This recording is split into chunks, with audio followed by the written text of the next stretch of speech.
গভীর রাতে বিষাদে পরিণত হলো ফিলিপাইনের দক্ষিণাঞ্চল। ৩৫০ যাত্রী নিয়ে হুট করে একটি ফেরি ডুবে যাওয়ার খবর পেয়ে ঘটনাস্থলে ছুটে যায় কোস্টগার্ড সহ অন্যান্য উদ্ধারকারী দল।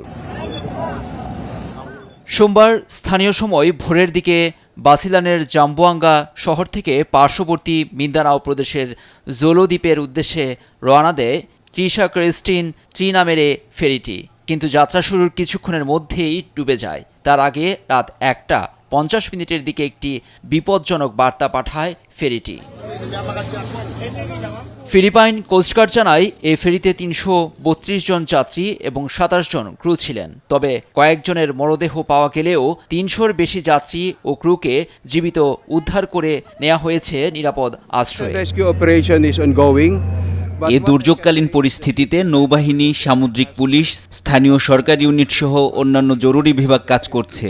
বাণিজ্যিক জাহাজগুলো সহায়তার হাত বাড়িয়ে দিয়েছে। বলতে গেলে পুরো জাতি এ অনুসন্ধান ও উদ্ধার কাজে এক হয়েছে।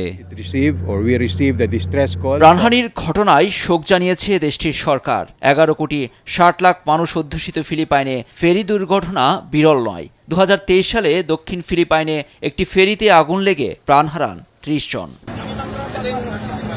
লুৎফর কবির, নিউজ ডেস্ক, দেশ টিভি।